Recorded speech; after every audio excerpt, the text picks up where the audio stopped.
O que é que o livro de Salmos tem a ver com a família? O quê? Abra sua Bíblia, Mateus capítulo 19.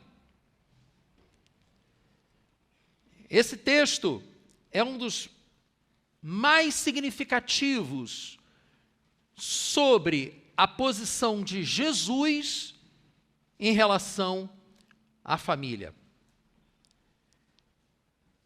O texto, que vai do versículo 1 ao 12, não lerei a passagem toda, trata especificamente do divórcio.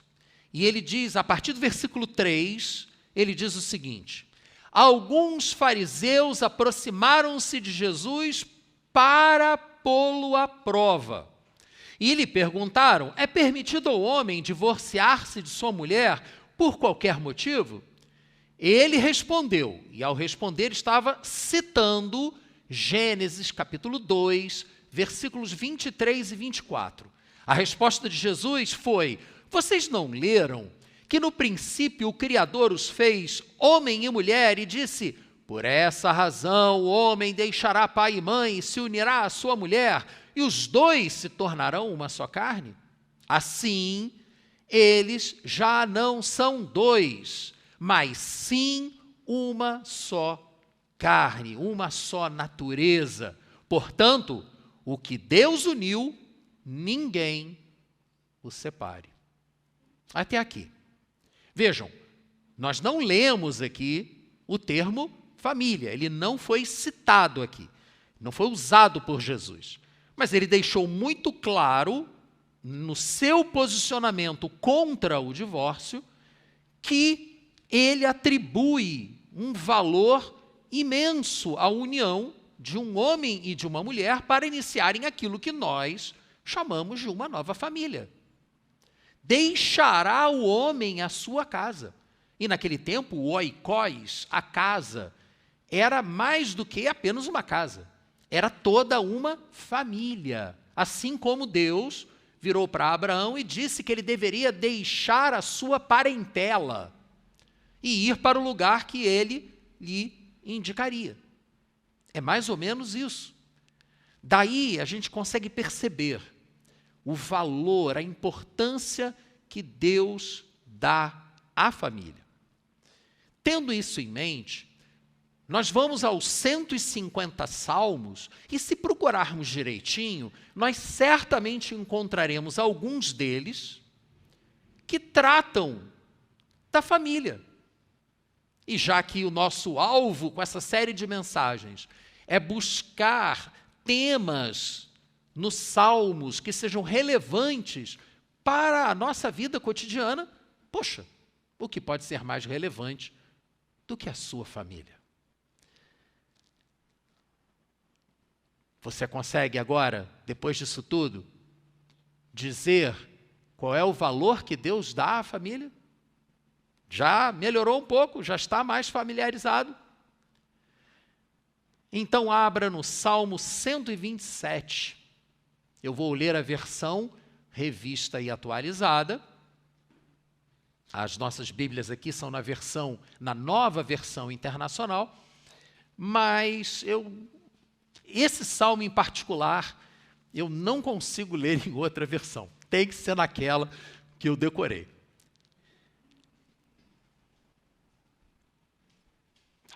Estava escondido aqui. Se o Senhor não edificar a casa, em vão trabalham os que a edificam.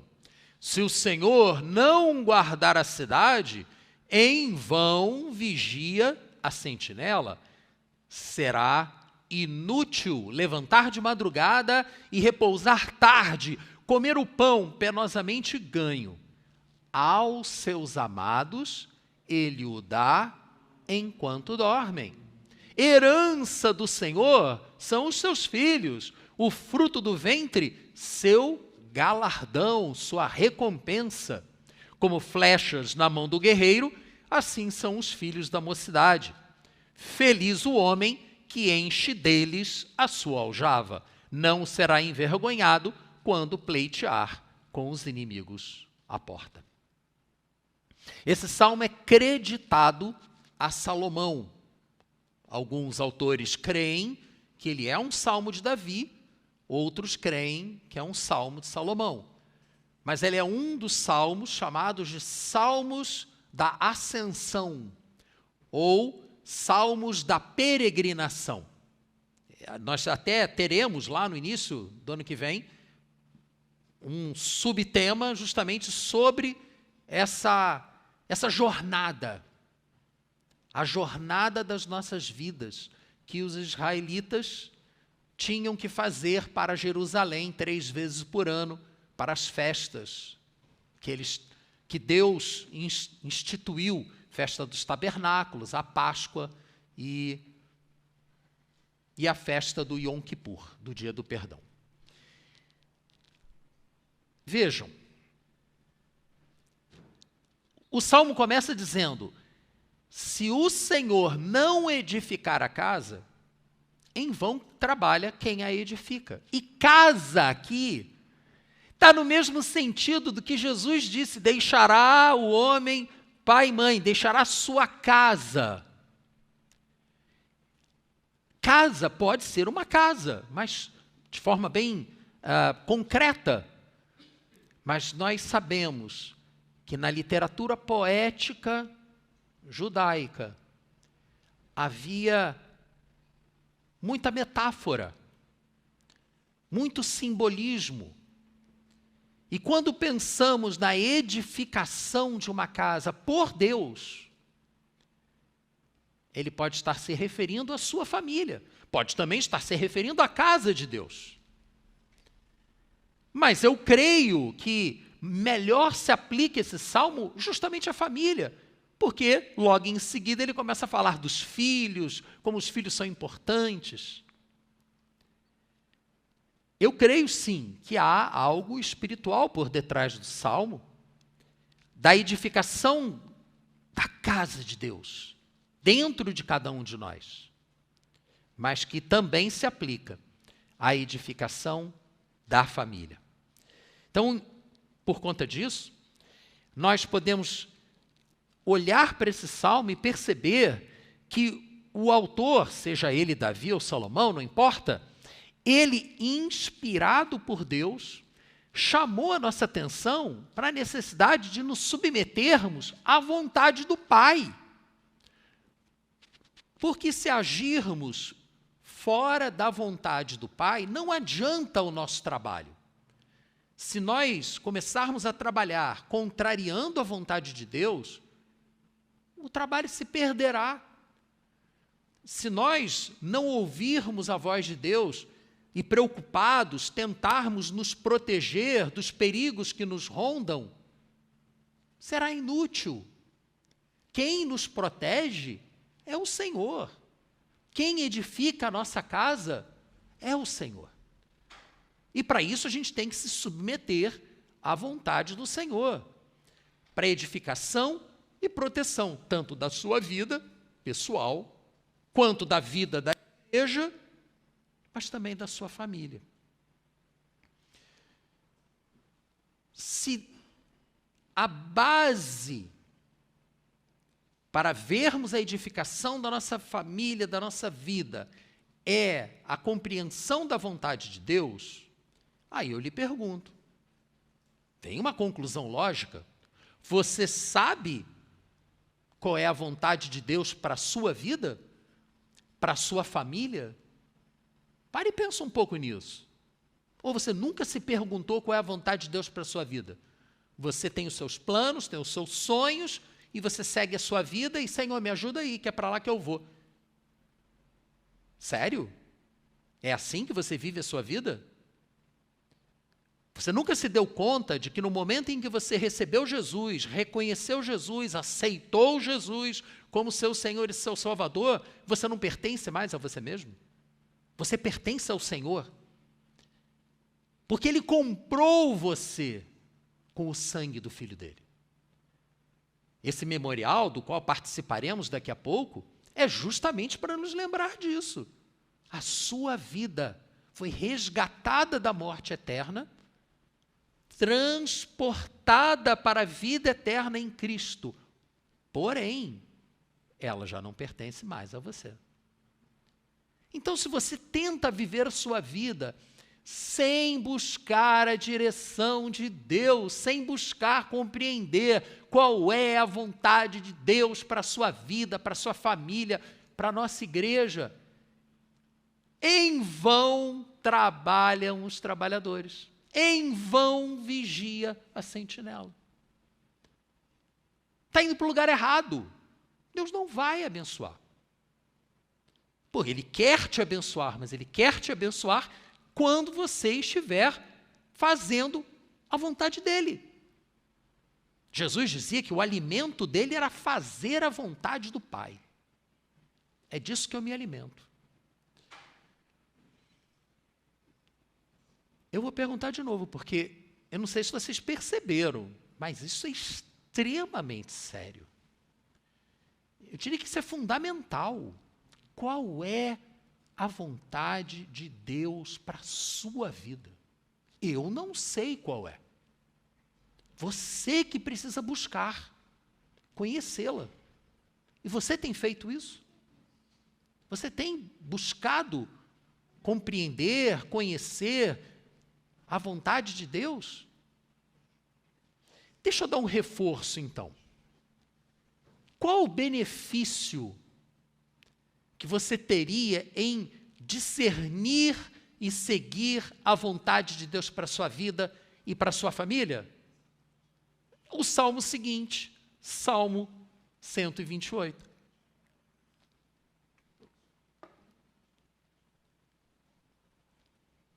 Como é feliz quem teme o Senhor, quem respeita a Deus, quem anda nos seus caminhos, quem age segundo a sua vontade, comerá do fruto do seu trabalho, será feliz e próspero.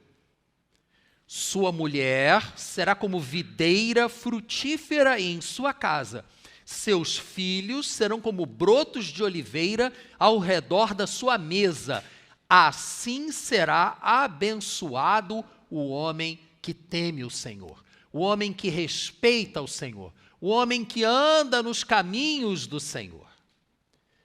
Versículo 5, que o Senhor o abençoe desde Sião, para que você veja a prosperidade de Jerusalém todos os dias da sua vida e veja os filhos dos seus filhos. Não basta você ver seus filhos, a grande bênção é você ver os filhos dos seus filhos, posteridade, legado. E ele diz, haja paz em Israel. Aleluia. Essa tem sido a nossa oração, eu espero que você esteja orando por isso junto comigo, que haja paz em Israel. Em Gaza, na Cisjordânia, aquela região toda. Viver o suficiente para ver os netos já é uma bênção em si mesmo. Mas a promessa de Deus para quem anda nos caminhos do Senhor vai muito além da longevidade. Porque você pode viver uma vida longa e infeliz, miserável. Mas no Senhor você verá os seus netos e viverá uma vida abundante. Uma vida de alegria. E não é isso que o mundo mais tem buscado? Felicidade. Felicidade é circunstancial. Mas a alegria do Senhor não depende das circunstâncias. Ela só depende da presença de Deus na sua vida. Se você andar nos caminhos do Senhor, você será próspero, segundo a palavra de Deus. Você será feliz. E aí eu sou obrigado a te perguntar, você tem ensinado os seus filhos a andarem nos caminhos do Senhor? Para que depois você possa ver os filhos dos seus filhos? Você tem feito isso? Como fazer isso? Salmo 78. outro salmo sobre famílias, contando histórias da fidelidade de Deus e assim ensinando os seus filhos a servirem o Senhor. Povo meu, escute o meu ensino e incline os ouvidos para o que eu tenho a dizer. Em parábolas abrirei minha boca, proferirei enigmas do passado, o que ouvimos e aprendemos, o que os nossos pais nos contaram. Não os esconderemos dos nossos filhos. Contaremos à próxima geração os louváveis feitos do Senhor, o seu poder e as maravilhas que fez. Ele decretou os estatutos para Jacó e em Israel estabeleceu a lei e ordenou aos nossos antepassados que a ensinassem aos seus filhos, de modo que a geração seguinte a conhecesse e também os filhos que ainda não nasceriam. E eles, por sua vez, contassem a seus próprios filhos, numa sequência de ensino, de transmissão oral das maravilhas que o Senhor tem por nós. Quando fizermos isso, vejam o que o salmista diz no versículo 7. Então, eles, os seus filhos, os filhos dos seus filhos, porão sua confiança em Deus.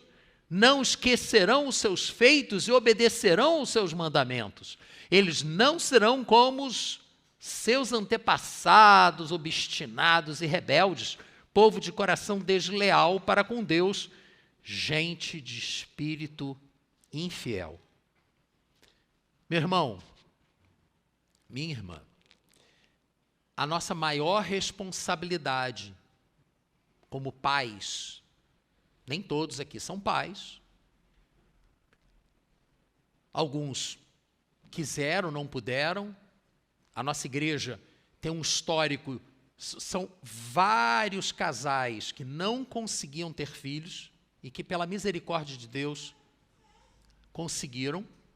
Aqui, e olha que a nossa igreja é pequena, então a amostragem é alta. Né? O percentual, a amostragem é pequena, o percentual é alto.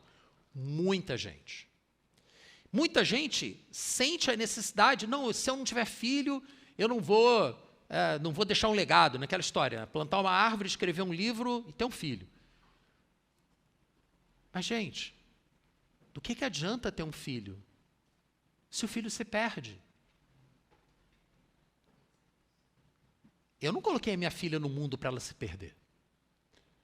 Por isso que eu e minha esposa clamamos ao Senhor pela vida dela, todo dia, para que o Espírito de Deus vá ao encontro dela e a oriente, a ilumine, abra os seus olhos, para que ela enxergue a realidade espiritual que está por detrás de muitas coisas que este mundo nos apresenta de forma velada, oculta.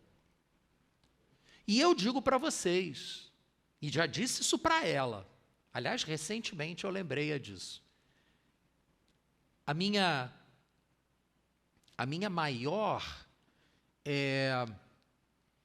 meu maior arrependimento em relação à criação que eu dei para minha filha é que eu não orei mais com ela. Orava por ela, mas orava pouco com ela. Vem cá, filha, senta aqui do meu lado, vamos orar. Eu fiz pouco isso. E eu me arrependo. Ali eu deixei de ensinar na prática uma lição de que em cada circunstância você tem que se ajoelhar diante do Senhor e clamar a Deus. Não adianta você dizer, você tem que fazer. Porque as palavras até convencem, mas vocês conhecem o ditado, né? É o exemplo que arrasta. Nós, que somos pais ou que queremos ser pais, nós temos que ter ciência dessa nossa responsabilidade. Orientar os nossos filhos no caminho do Senhor. contar para eles as maravilhas, o poder de Deus. Isso eu procurei fazer. Gosto muito de contar histórias e tadinha da minha filha, era obrigada a ouvi-las todas. Uma vez numa viagem, inclusive, eu ali falando, né, a gente em Portugal, na época ela morava em Portugal, e a gente visitando uma cidade medieval portuguesa, Óbidos, e eu falando disso, daquilo, daquele outro, ela, pai, pai. Poxa, eu sou historiadora, para. Então, cortou meu barato. Então, eu não deixei de contar as histórias para minha filha. Talvez eu tenha orado pouco com ela, mas eu não deixei de contar as histórias. Ela ouviu, a semente está lá. Ela sabe o que Deus fez na vida do seu povo. Ela sabe o que Deus fez na minha vida. Ela sabe o que Deus fez na vida dela. É isso que você deve fazer. Contar as histórias do Senhor para os seus filhos. Esse é o maior legado que você poderá deixar. Não se fala muito de deixar um legado? O maior legado que você poderá deixar é a transmissão de tudo aquilo que Deus fez na sua vida. Por exemplo, Salmo 112, mais um salmo que trata de famílias. Vejam como são em maior número do que imaginávamos, né? O que é o legado? O que é o legado de um homem de Deus, de uma mulher de Deus? Aleluia! Como é feliz o homem que teme o Senhor e tem grande prazer nos seus mandamentos. Seus descendentes serão poderosos na terra, serão uma geração abençoada de homens íntegros. Grande riqueza há em sua casa e a sua justiça dura para sempre. A luz raia nas trevas para o íntegro, para quem é misericordioso, compassivo e justo. Feliz é o homem que empresta com generosidade e que com honestidade conduz os seus negócios. O justo jamais será abalado, para sempre se lembrarão dele. Não temerá mais notícias. Seu coração está firme, confiante no Senhor. O seu coração está seguro e nada temerá. No final, verá a derrota dos seus adversários. Ele reparte generosamente com os pobres. A sua justiça dura para sempre. Seu poder será exaltado em honra. O ímpio o vê e fica irado. Range os dentes e definha. O desejo dos ímpios se frustrará. Até aqui. Qual o legado que você quer deixar para gerações que virão? Não sabemos quanto tempo a nossa sociedade continuará nesse caminho. Não sabemos. Isso não importa, porque temos que viver cada dia, um dia de cada vez. É o que nós temos. O ontem a gente não tem mais. O amanhã ainda não existe.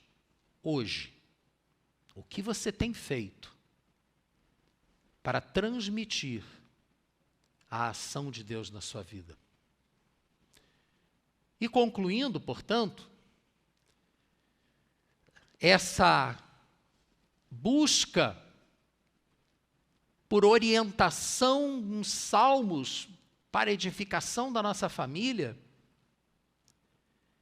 eu digo que a família é muito importante para Deus. Vimos isso. Há vários salmos que nos dão dicas de como podemos edificar, fortalecer a nossa família, e para isso precisamos buscar conhecer a vontade de Deus para nós, para a nossa família, e ensiná-los, todos os membros da nossa família, a andarem nos caminhos do Senhor. Só então seremos prósperos, felizes e deixaremos um grande legado, um verdadeiro legado. Agora, eu quero orar com você. E da mesma forma que eu fiz no domingo passado, eu quero apresentar duas questões específicas para orarmos. Eu gostaria que você se identificasse. Ninguém tem que ficar olhando para ninguém, é para que eu saiba exatamente por quem eu vou estar orando. Você quer conhecer a vontade de Deus para a sua vida? Quem é que quer conhecer a vontade de Deus para a sua vida aqui? Ok? Você quer ser capacitado a, uma vez tendo conhecido a vontade de Deus, ensinar sua família a andar nos caminhos do Senhor? Então vamos todos ficar de pé, para que possamos orar especificamente por essas duas questões tão importantes. Pai amado, nós queremos nos submeter à Tua vontade, Senhor. Nós reconhecemos as nossas limitações.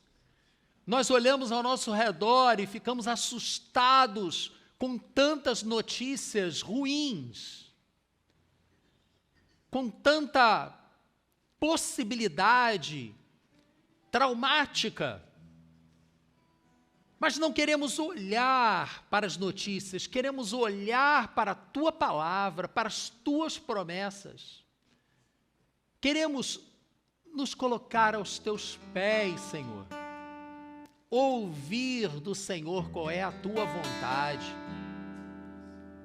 E receber do Senhor a capacidade para andar nos Teus caminhos. Então eu te peço, Pai, vários de nós aqui levantamos as mãos, porque reconhecemos que não compreendemos muito bem a Tua vontade, que muitas vezes nos confundimos e nos enganamos.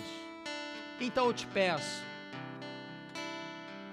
abre a nossa mente, Senhor, ilumina o nosso entendimento, para que possamos compreender qual é a boa, perfeita e agradável vontade de Deus. Aleluia. Sim, meu Pai. Mas de que adianta conhecermos a Tua vontade se não a praticarmos, se não a ensinarmos aos nossos filhos, à nossa descendência? De que adianta, Senhor? O que deixaremos depois de nós?